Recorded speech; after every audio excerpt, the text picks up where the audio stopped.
Ja, mislim da sam najčešće pogrešno shvaćena kad izražavam svoje mišljenje, jer iz nekog razloga jako puno ljudi traži neku skrivenu poruku. I tu se ja malo izgubim, zato što često onda ispadne da ne znam na koji način izreći ono što mislim, a da to druga strana shvati tako kako ja mislim, jel? Jer očito ne funkcionira ako kažem što mislim. I onda sam u problemu, jer ne znam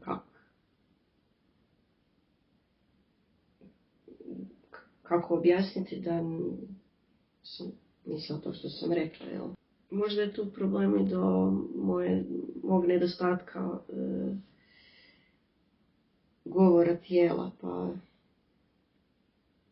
kao ne poklapa se ono što govorim sa time što, ne znam, ako sam sretna, ja ne znam, nemam nekakve histerične napada i onda je zaključak kao da nisam sretna, jel' tako, ne znam. I, mislim, zapravo identični, jel' sam tužna ili nebitna, jer jednostavno sam tu vrlo slična, nemam tak velike razlike u govoru tijela, ne? Čak ni u samom govoru. Najčešće sam pogrešno shvaćena kad sam ljuta, jer je to emocija koja kod mene dolazi u dva oblika. Ili u obliku teškog meltdowna, jer je kulminiralo i nisam stigla isprocesuirati ni izbaciti tu ljutnju kroz vrijeme. Ili ću biti izuzetno mirna, jer sam krenula komunicirati nakon što sam isprocesuirala bijes, jel? I onda kad komuniciram svoj bijes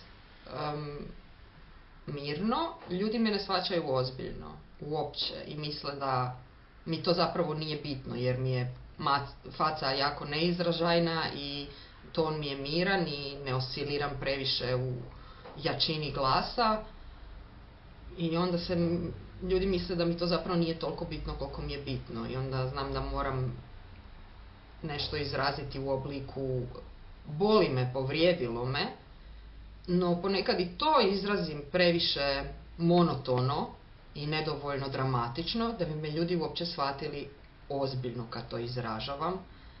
Tako da je granica jedino što mogu postaviti u takvim situacijama, i ponekad preskočim taj dio otvaranja gdje kažem kako se osjećam, baš zato što sam naučila da se to neće shvatiti ozbiljno i dođem samo do dijela granice i povučem tu granicu. To je nešto što bih voljela, općenito ta naša monotonost, monotonija i naša niska izražajnost kad ne maskiramo, voljela bih da se to gleda malo drugačije, da ljudi ne misle da zbog toga nemamo emocije, nego jednostavno smo odlučili i nemamo potrebu dodati nekakvu dramu u sve to, jer su te emocije isprocesuirane. Došli smo do dijela gdje ih komuniciramo na normalan način, jer dok smo u meltdownu ne možemo. U pozadini ćete čuti moju mačku, vjerojatno, kako se igra i baca loptice.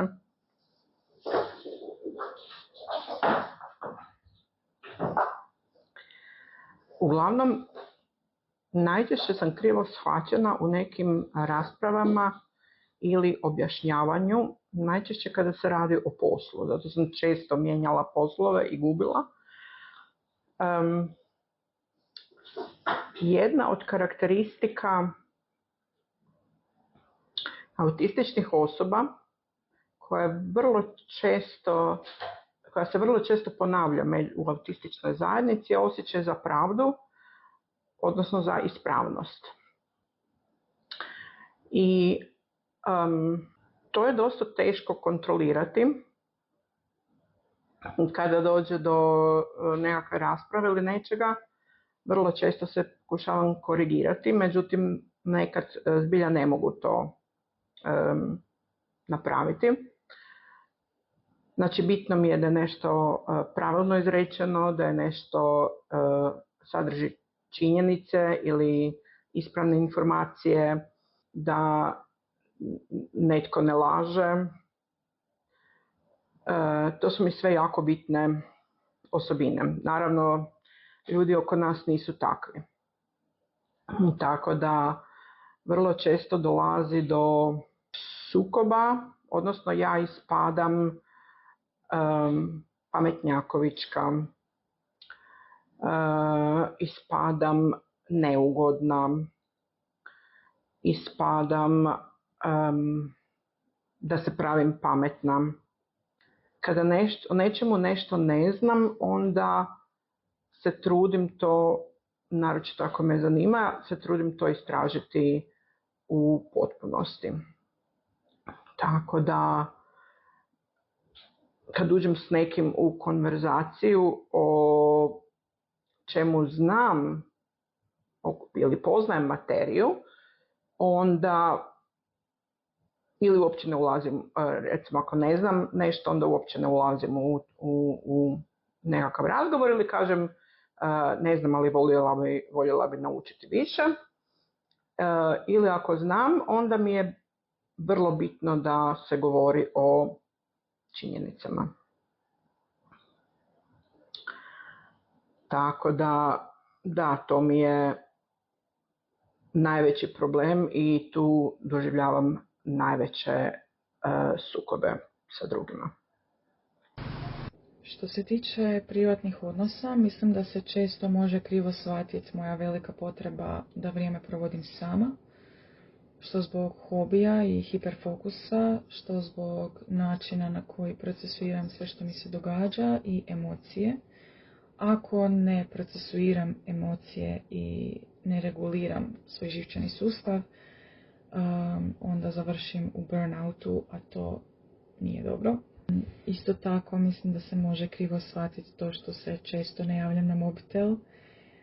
I to nije zato što mi nije stalo, nego mi je nelagodno pričati preko telefona, pogotovo ako je neočekivano i nenajavljeno i ako mi prekida hiperfokus ili ako mi taj razgovor predstavlja promjenu planova, a teže se nosim sa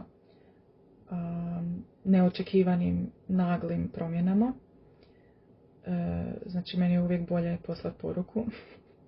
Što se tiče poslovnih odnosa, mislim da je ljudima teško zato što me ne poznaju način na koji funkcioniram i komuniciram. Pogotovo sad jer ne živim u gradu u kojem sam odrasla, znači ljudi ne poznaju moje roditelje, ne poznaju moju sestru, nemaju se na što referirati, ne znaju da dolazim iz dobre obitelji i da sam generalno ok.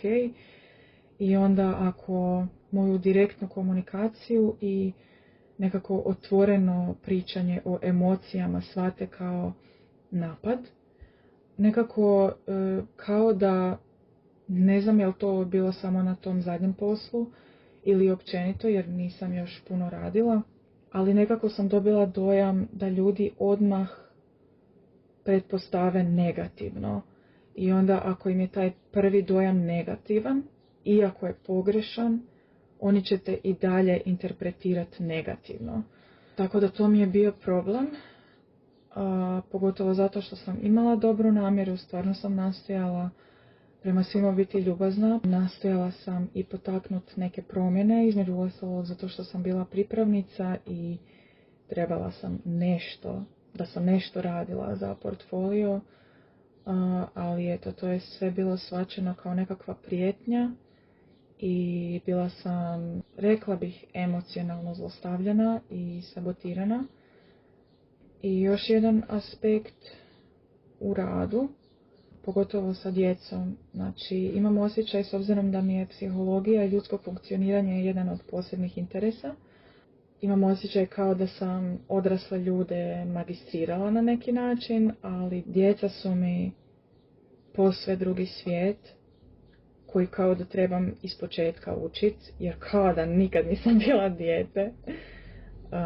I onda kad mi je bivša kolegica rekla, pa dobro, znaš valjda šta djeca smiju, šta ne smiju, kao nije razumjela zašto mi je problem mijenjati ju kao odgojiteljicu, a ja nisam odgojiteljica. A ja sam onak bila, pa ne znam zapravo, kao meni to ništa nije logično šta smiju, šta ne smiju. Nekad ne osjećam što bi za djecu moglo biti opasno, jer možda ja ne osjećam toliko opasnost. Tako da tada još nisam imala dijagnozu, ali ni da sam imala dijagnozu ne bi osjećala da mogu reći, ljudi, ja sam autistična, meni trebaju akomodacije, jer mislim da to nije bio prostor koji bi razumio i koji bi izašao u susret. Što je zapravo ironično, s obzirom da u vrtiću rade sa djecom, bilo je i autistične djece. Tako da nekako se više od autistične djece očekivalo da se uklope, umjesto da se njima zadovolje potrebe ili da se nešto prilagodi njima. Što samo pokazuje na koji način naše društvo još uvijek funkcionira. Kad postavljam puno pitanja da mi stvari budu jasne, to ljudi često vide kao napad ili preispitivanje autoriteta ili nešto slično. Ljudi ne razumiju tu potrebu za nekakvom predvidljivošću.